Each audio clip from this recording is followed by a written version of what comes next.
Muy buenas noches, sean bienvenidos a este su ocio placer. Con ustedes su presentador y entrevistador Andrés Greco Ollarse. Hoy en la noche hablaremos de uno de los ocios de culto. Y este culto es antiquísimo. Hablaremos de la literatura que nos regaló John Ronald R. Tolkien, o como bien todos conocemos, J.R.R. Tolkien. Escritor, poeta, filósofo, lingüista y profesor universitario. Él es el autor de conocidos libros que, ya hablaremos un poco más adelante.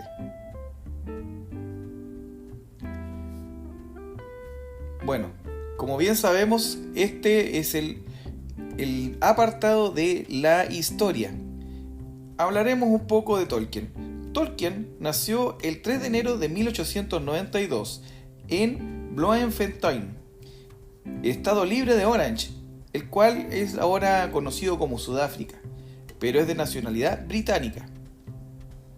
Aparte de ser filósofo, escritor, profesor, lingüista, etc., también fue nombrado comendador de la Orden del Imperio Británico. O sea, era un hombre demasiado importante. Lo fabuloso de este hombre es que nos creó una de las novelas más populares del siglo XX, la que fue adaptada en innumerables ocasiones, en el cine, en la radio, en el teatro. En el cine fue destacada por la adaptación que hizo nuestro amigo Peter Jackson en la trilogía El Señor de los Anillos. El Señor de los Anillos fue publicado en 1954 y 1955. Consta de 3 partes y que pertenecen al género de la fantasía épica. Nos habla de un mundo donde existen poblados que constan de varias razas, antropomorfas, entre varias, por supuesto. Aparte de los seres humanos, que son lo normal dentro de lo que nosotros conocemos fuera de esto que se llama género de la fantasía. Entre las razas que existen en el libro de Tolkien aparecen los hobbits, los elfos, los enanos, los orcos y así un sin gran número de criaturas fantásticas.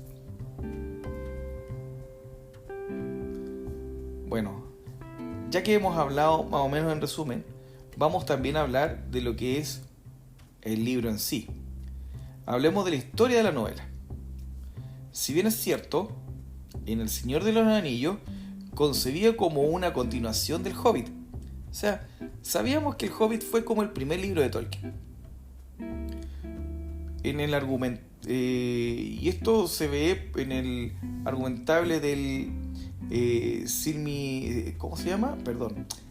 el Silmarillón, que fue una obra que relata los acontecimientos de los días antiguos y en la que se construye toda la trama del Legendarium que creó Tolkien. ¿Ya? El Legendarium es donde se basa él, en lo que él basa como la novela de la fantasía épica que él creó. ¿Ya? Todo este mundo creado por Tolkien está basado en esta palabra que de alguna forma tiene Legendarium es una palabra que existe, por supuesto, y que corresponde al latín. ¿Ya? Es una palabra del latín medieval, y que fue usada por Tolkien para describir la mitología de la Tierra Media.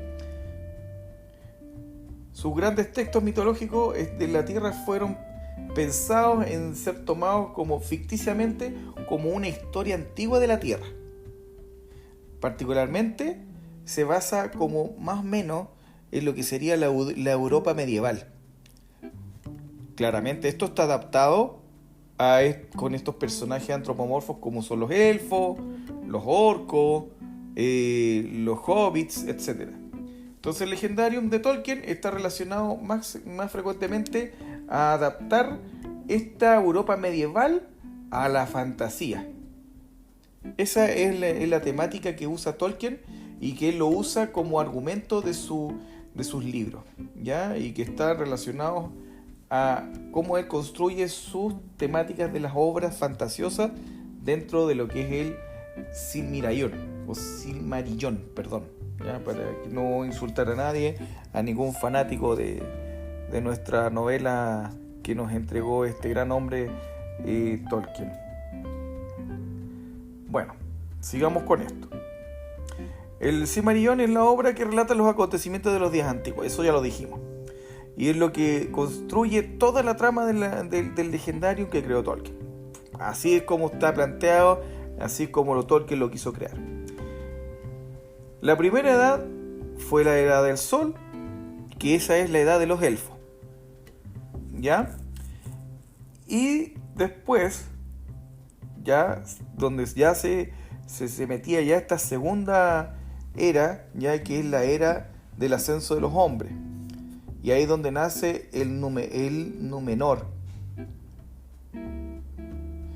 o Dúnedain, ¿ya? Y bueno, acuérdense que Tolkien lo que hacía era que dentro de toda esta gran fantasía y el mundo que él creó de la Tierra Media, él lo que hizo fue además inventar idiomas. Así que imagínense la cabeza que él tenía, y que incluso tiene su alfabeto, tiene todo, o sea, es un idioma creado por él. Y como él es lingüista, obviamente le salió muy bien. Bueno, era lingüista, ¿ya? Bueno, el Númenor es algo que después tuvo su posterior caída, pero que también es la construcción de una cultura netamente humana. Obviamente esta cultura humana no estaba así como en su apogeo, sino que estaba fue como el rezago de este ascenso del hombre, y por supuesto esto lo conllevó a tener limitaciones como cultura en una tierra permanentemente amenazada por el mal. Recuerden que esta cuestión, después de que cayó el primer Señor Oscuro, o el primer gran el predecesor de Sauron, ¿cierto? En ese momento tenían empezó todo este asunto de la amenaza del mal sobre la tierra. Es por eso que en la tercera edad del Sol, esa cultura se va adueñando de la Tierra Media y se transforma en un lugar en donde, una vez vencido el mal, los hombres encuentran una verdadera dimensión. Tolkien la llama la edad de los hombres y el fin de los días antiguos. Así fue. El Señor de los Anillos es, en este sentido, una metáfora que amplifica la culminación de un largo proceso de lo que da origen a la humanidad actual, con toda la carga de la mítica, pero también histórica. O sea, imagínense, el Señor de los Anillos cuenta paso a paso desde la era antigua, donde está la época dorada de los elfos, donde está el ascenso de los hombres, y donde en esta última, cuando ya decae y tiene sus limitaciones, se vence el mal y viene esta era de los hombres, ¿ya? Que es el fin de los días antiguos. Y qué decirlo, o sea, ya ahí se ve un dominio del ser humano, del hombre que nosotros conocemos, sobre las otras razas. Pero bueno, eso se va viendo ahí con el pasar de la edad del libro, ¿cierto? Entonces, la creación del mundo, la implantación del mal como modelo de dominación absoluta y su continuidad a través de las edades, la lucha de los elfos y la alianza con los Edain por conservar la tierra de Beleriand, y la derrota del primer Señor Oscuro, Melkor, y el ascenso de su mano derecha, Sauron. Imagínense, todo va toda esa parte, ¿ya? La continuidad a través de la edad y del mal, la lucha de los elfos, las alianzas con los Idán, conservar la tierra de Beleriand y derrotar al primer señor oscuro, además de lo que sería el ascenso de la mano derecha, que es Sauron, el ascenso y la caída del Númenor, y luego la construcción de los anillos del poder, la instalación de los reinos numerianos en la Tierra Media. Esto tiene un millón de cosas interesantes. Finalmente, la derrota de Sauron está plasmada en el Silmarillion como un contexto que sustenta la épica del hobbit Frodo, Bolsón y la campaña del anillo. Más que la campaña, es la compañía del anillo. Recuerden que antes de eso, en el Hobbit tenemos las historias de Bilbo Bolsón, que como el tío o el abuelo de Frodo. Disculpen mi ignorancia, yo soy un admirador de Tolkien, me gustan sus novelas, pero no he leído por completo todo esto. Para mí me gusta ver más las películas. Entonces las películas las vi por lo menos hace unos 2 años atrás.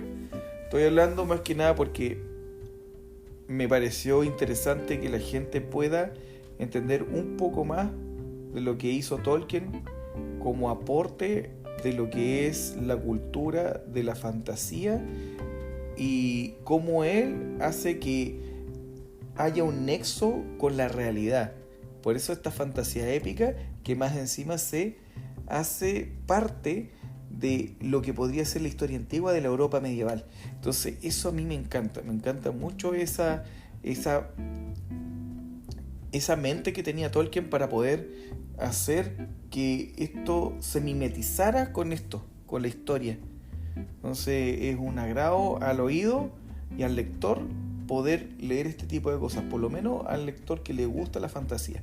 A mí me encanta la fantasía, me gustan todos estos tipos de esta fantasía heroica y épica, son parte de las cosas que a mí me han gustado por décadas. Yo soy, aparte de los que han leído o escuchado en mis podcasts, y pues digo leído porque está en mis redes sociales, ustedes sabrán que a mí me gusta el dibujo, me gusta el anime y me gusta pero a mí me gusta todo lo que tenga relación con el dibujo, porque yo antes de eso era artista gráfico en la universidad y me encantaba. Así que este es como una pequeña cápsula de mí, y sigamos con esto que seguramente a varios les va a gustar. Me gustaría hablarlo con alguien más entendido, así que bienvenido sea aquel que me inscriba en mi Instagram, yo lo recibo y podemos hablar otro capítulo con respecto a esto mismo. Sigamos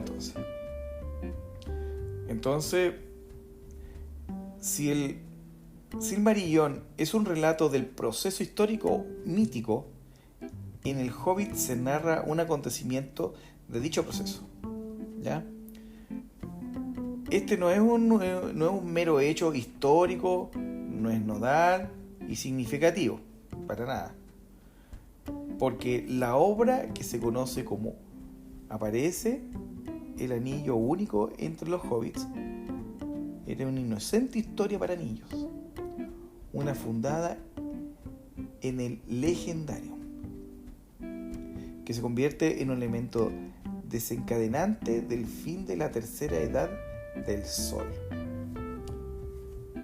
Qué interesante, O sea, al final de cuentas no era un hecho histórico, no era nodal y no era significativo. Pero la obra se conoce como parte de cómo aparece el anillo único entre los hobbits. Imagínate, o sea, en realidad era como una historia de niños, que después inocentemente hace que esta cuestión se usara como el argumento histórico que funda el Legendarium de Tolkien. ¡Qué buenísimo! Se convierte en el elemento que desencadena el fin de la tercera edad del Sol. Más aún, fortuitamente, en el marco del viaje para rescatar el tesoro de las manos del dragón Smaug, el hobbit Bilbo se convierte en el portador del anillo. Para el que haya visto El Hobbit, Bilbo, ustedes saben que estaba ahí Gollum. Gollum era el que en ese momento igual estaba persiguiendo el anillo. Smaug estaba ahí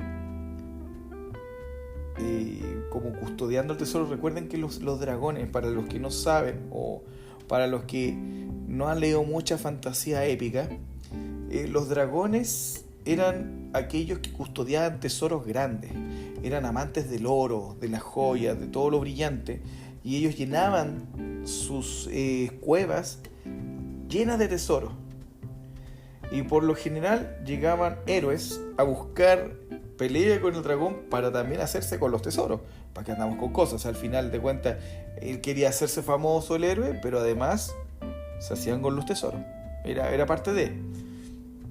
Y una de las grandes pruebas para un caballero o héroe medieval era pelear con el dragón, cortarle la cabeza y además sacarle el corazón. El corazón era prueba única de que el dragón sí o sí estaba muerto, y obviamente la cabeza era el trofeo que llegaba al reino. Esa es una cápsula para que ustedes entiendan más o menos de qué se trata cuando vamos a pelear contra un dragón y que el dragón está custodiando el anillo del poder. Bueno, Frodo Bolsón se convierte en el portador del anillo. Allí J.R.R. Tolkien, al adaptar esa obra infantil al Señor de los Anillos, delinea la cultura y por ende el temple que llevará a Frodo a ser el protagonista principal del cierre del proceso iniciado por los días antiguos.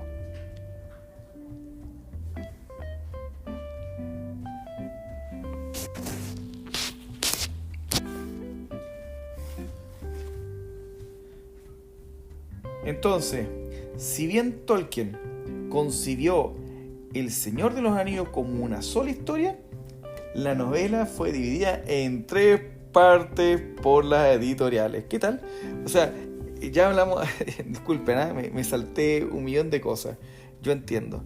Pero en realidad, para esta gran historia, donde Frodo Bolsón se hace parte de se hace protagonista del cierre del proceso iniciado en los días antiguos,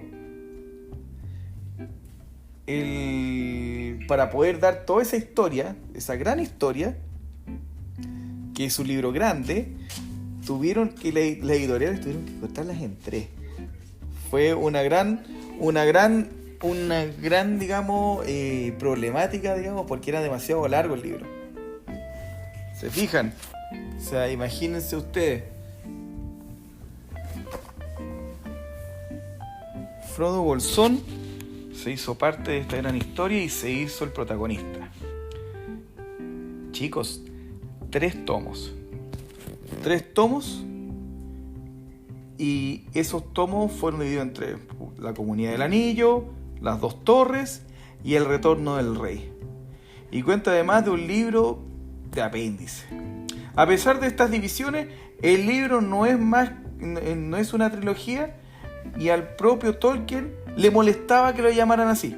A Tolkien no le gustaba, ya que desde el principio estaba escrito para formar un solo tomo. Pero la editorial George Allen y Unwin decidió dividirlo en 3 debido a su longitud y coste. Las únicas divisiones naturales que hizo Tolkien son los libros 1, 2, 3, 4, 5 y 6.20. ¿Qué tal? ¿Qué tenemos? Es interesantísimo todo esto con referente a nuestro amigo Tolkien.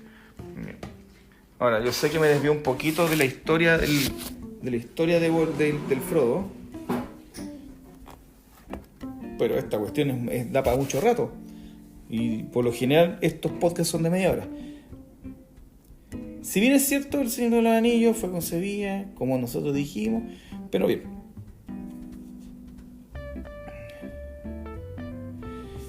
El Señor de los Anillos, para que entiendan muchos, es el sentido de la culminación del largo proceso que le da origen a la humanidad actual. La creación del mundo. El Edán, el Belán, Sauron, el anillo del poder, Frodo Bolsón y la compañía del anillo. Tenemos personajes tan potentes en esta historia y que yo les convido a conocer, como Aragorn, que es de raza Dunadan.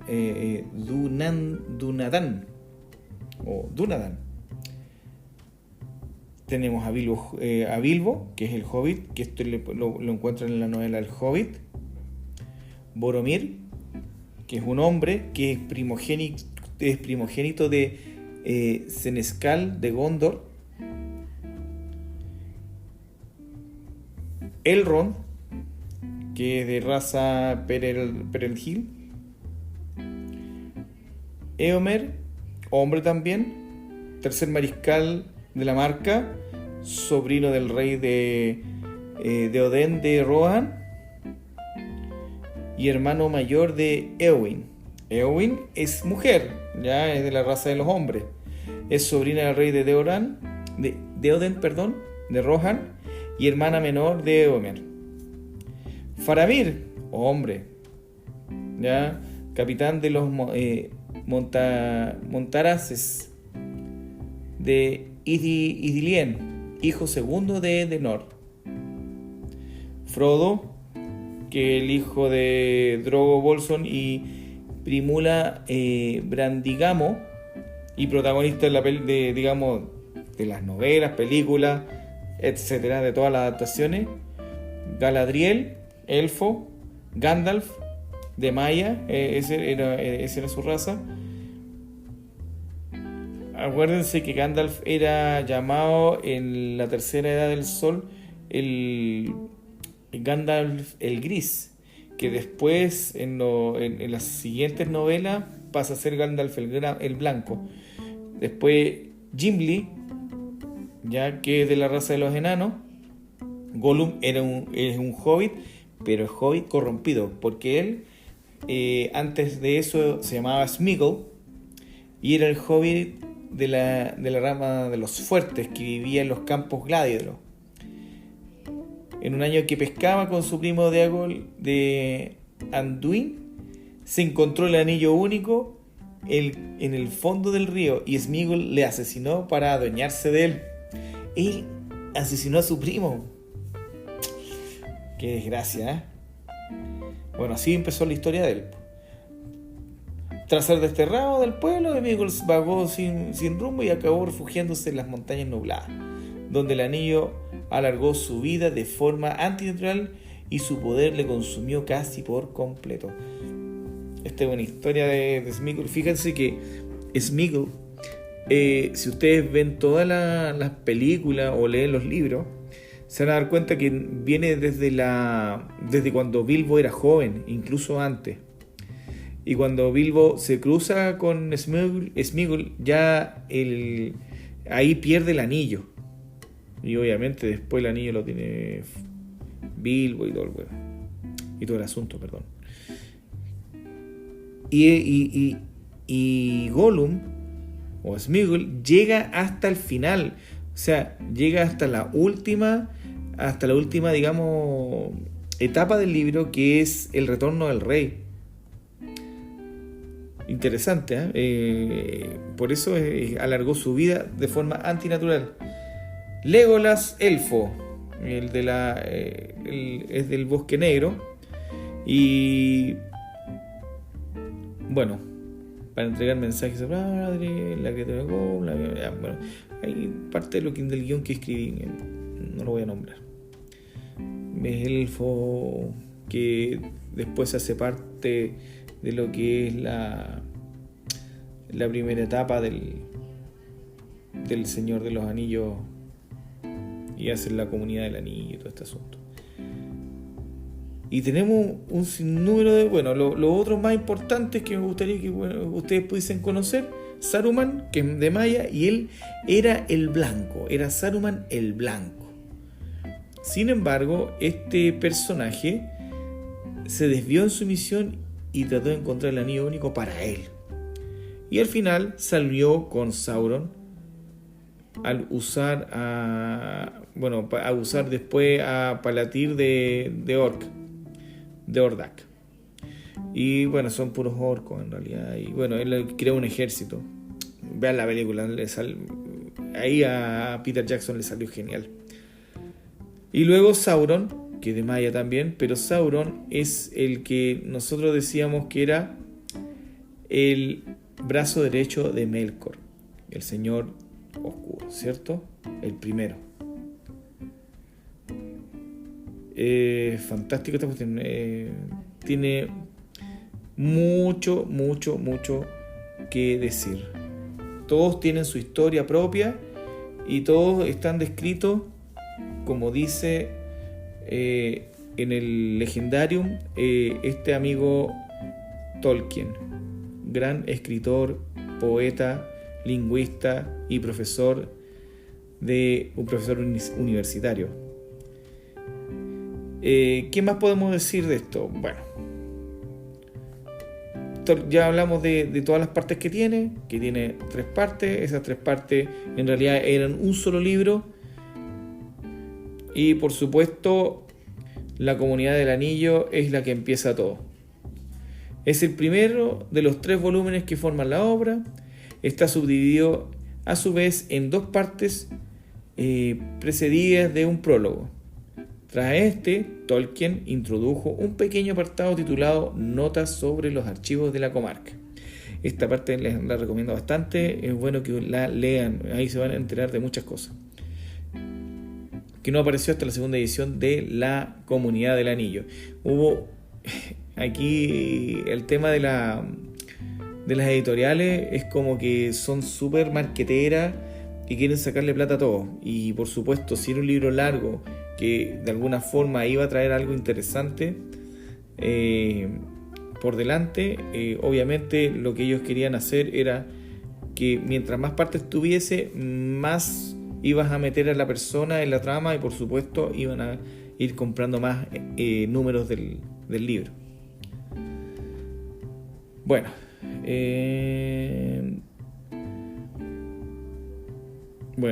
esto no apareció hasta la segunda edición de la Comunidad del Anillo, y donde enumeraban las fuentes que se supone que han sido usadas a la hora de escribir el libro, ya que él pretende dar a entender que su Legendarium fue real. Esa es la gracia de Tolkien. Tolkien siempre apostó por su Legendarium para hacer pensar a las personas que leían su libro que en realidad esto era parte de la historia de la Europa medieval y que sí realmente existió la Tierra Media. Porque al final de cuentas, cuando tú leías esto, era como una historia épica, era algo que ya había sucedido, casi bíblico. Digo casi porque nada, desde mi punto de vista, nada supera a la Biblia en ese aspecto, en todos los aspectos en realidad. En un principio Tolkien estableció que el volumen se llamará Crece la sombra, pero decidió cambiarlo por El retorno de la sombra. No obstante, 10 días después de esta elección decidió cambiarlo de nuevo por el definitivo, La Comunidad del Anillo, ya que este se adecua más a la trama. Por supuesto, o sea, junta a toda esta gente de varias razas para ir en búsqueda de este famoso, o sea, de destruir este famoso anillo, porque al final de cuentas para eso era, se juntaron para eso, para poder llegar a donde fue forjado para que este fuese destruido. Eso fue la trama, eso era todo. Los libros 2 y 3, de los que consta el volumen, fueron también en un principio el título El anillo se pone en camino y el anillo va al sur. En un manuscrito del libro que se conserva en la Universidad de Marquette de Milwaukee en Estados Unidos, en el índice aparecen 2 títulos diferentes: El primer viaje y El viaje de los 9 compañeros. Sin embargo, estos títulos para los libros fueron finalmente anulados de la versión publicada. Qué buena.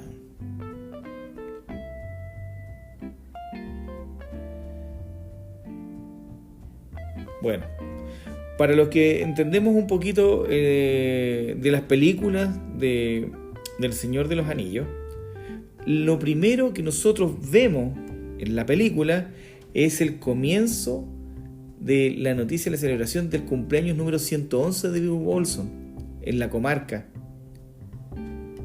Para Bilbo, esta gran fiesta tenía como motivo principal su partida hacia su último viaje, producto del deseo de terminar sus días de paz y tranquilidad. El mago Gandalf, su amigo y quien estaba informado de la decisión del Hobbit, también acudió a la fiesta. Bueno, todos sabemos eso. Los que vimos la película sabemos que Gandalf va a visitar a Bilbo. De hecho, hasta lleva fuegos artificiales del mago. Tras el discurso pronunciado por Bilbo, se puso el anillo mágico y desapareció. Eso era típico de él. Gandalf, que sabía bien lo que acababa de hacer Bilbo, le encontró en el bolsón cerrado y allí tuvo una pequeña discusión con él, ya que se negaba a dejar el anillo junto con el resto de la herencia a su sobrino Frodo. O sea, todos sabemos que al final de cuentas el anillo empezó a afectar a Frodo. O sea, no a Frodo, a Bilbo. Bueno, al final se fue Bilbo y partió. Entonces, debido a las dudas que estaba ocasionando el anillo, Gandalf parte en busca de información sobre él, no sin antes informar a Frodo de que lo guarde y no lo toque. O sea, el anillo cae en manos de Frodo porque Gandalf se lo pidió y por supuesto le pidió que lo tocara, porque en el momento que lo tocara, obviamente el ojo que todo lo ve de Sauron iba a echar donde estaba el anillo. ¿Ya? Casi 20 años después, Gandalf regresa a Bolsón cerrado.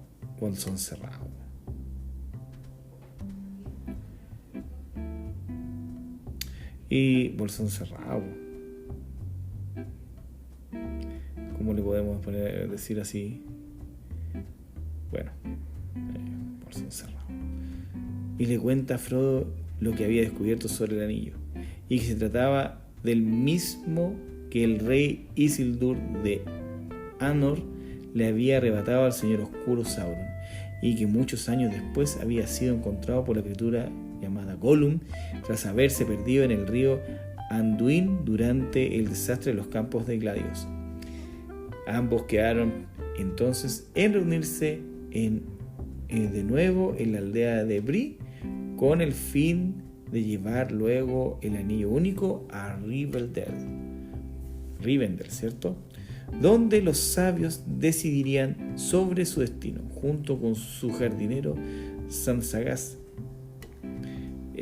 Frodo traza un plan para salir de la comarca con el pretexto de irse a vivir a los Gamos, pero el plan acaba siendo descubierto por otros dos amigos, Pippin y Merry, que deciden acompañarle también. Tras adentrarse en el bosque viejo con el fin de evitar los caminos, los hobbits son atrapados por el viejo hombre sauce, un corno que le tiende una trampa. Sin embargo, son salvados por un misterioso personaje llamado Tom Bombadil. Tras pasar unos días en su casa, los hobbits parten de nuevo hacia Bree, pero acaban perdidos debido a la niebla y llegan a las quebradas de los túmulos. Ahí son capturados por los tumularios, pero de nuevo, tras cantar Frodo una canción que Tom Bombadil le enseñó, acude en su ayuda y les salva, dándoles armas tumularias para que pudiesen defenderse en su viaje. Esto, bueno, tenemos para rato para hablar de esto, ¿eh? Ese es el libro 1. Una vez en Bree, los hobbits acuden en la posada, el Pony Pisador, donde Frodo había quedado con Gandalf. Accidentalmente el hobbit se pone el anillo y alerta así a los Nazgûl, los servidores de Sauron, que le persiguen para arrebatárselo. Gracias a un amigo de Gandalf llamado Aragorn y el hobbit Noob, logran salvarse cuando los Nazgûl atacan la posada esa noche. Al día siguiente, acompañados por Aragorn, los hobbits parten hacia Rivendell. En su parada en Amon Sul, los Nazgûl le atacaron de nuevo, esta vez hiriendo a Frodo de gravedad. Tras combatirle logran escapar y llegan cerca del vado de Bruinen, donde se encuentran con Glorfindel, un elfo de la casa de Eldor en Elrond, que les acompaña hasta Rivendell. De nuevo perseguidos, Glorfindel ordena a su caballo Asfalot que le adelante llevándolo a Frodo montado, y al llegar al río, Nazgûl son arrastrados por la corriente gracias al poder de Rivendell. Ese es el primer libro de la Comunidad del Anillo. Bueno, chicos, yo no me voy a alargar más. Esto es más que nada para que ustedes conozcan este ocio placer que nos regaló nuestro amigo J.R.R. Tolkien. Estamos hablando de lo que es fantasía épica, y por supuesto quiero agradecer a varios, entes que publican cosas en internet del Señor de los Anillos y que nos están dando una pincelada resumida de este gran libro. Les recomiendo que lo lean. Si no quieren leerlo, obviamente hay películas y hay obras de teatro que también se las recomiendo porque es cultura. Y por supuesto, yo encantado les recomiendo que, pongan El Señor de los Anillos en Google y van a encontrar de mucho. Pero les recomiendo que vean las películas de Peter Jackson, que son las mejores adaptaciones que tiene este libro, El Señor de los Anillos, que por lo demás es uno de los libros que se llevó el siglo XX como de los mejores. Así que les agradezco haberme escuchado. Mi nombre es Andrés Greco Ollarse y me despido. Por supuesto, ustedes me pueden seguir aquí en Spotify. Buscan Ocio Placer, parte superior izquierda, ponen seguir y van a ver todos los episodios. Este es el número 11. Y también, por supuesto, pueden buscarme en Apple Podcast, donde ustedes pueden encontrar en la parte superior derecha el símbolo más. Ustedes lo pulsan, se convierten en un ticket y eso es ya que me están siguiendo. Están siguiendo el podcast, lo marcan como favorito. También me pueden encontrar en Radio Republic. Está ahí, por el que conozca la aplicación, ustedes colocan Ocio Placer y la encontrarán. Lo mismo sucede con Google Podcast. En los 3 puntitos arriba, en la parte derecha, buscan lo que se llama seguir o suscribirse. Tenemos otras aplicaciones como Overcast, que funcionan de la misma forma, y por supuesto ya nos hemos añadido a iVoox, la plataforma de podcasting más grande de habla latina, para que lo sepan. Y por supuesto, no queda de más decir que está nuestro Instagram, www.instagram.com/ocioplacer, y ahí están donde están todas las noticias, donde hemos grabado en un live con las personas cuando se puede hacer, y por supuesto donde ustedes pueden hacerme sugerencias, consultas, y por supuesto si quieren también proponer un tema y conversarlo. Por supuesto también tenemos página web que está en construcción, lo pueden encontrar ahí en Anchor, que también está directamente, lo pueden encontrar por internet. Y por supuesto el famoso Facebook, nuestro viejo amigo Facebook. nos buscan por Greco Ollarse, que ese soy yo, y lo encontrarán definitivamente para poder hacer lo mismo que en Instagram. Sin embargo, Instagram lo sigo más. También estoy en TikTok. En TikTok también me pueden encontrar como Ocio Placer. Y ahí solamente coloco los comerciales relacionados a este podcast. Así que les agradezco que me sigan y nos vemos en el siguiente. Y Plus Ultra.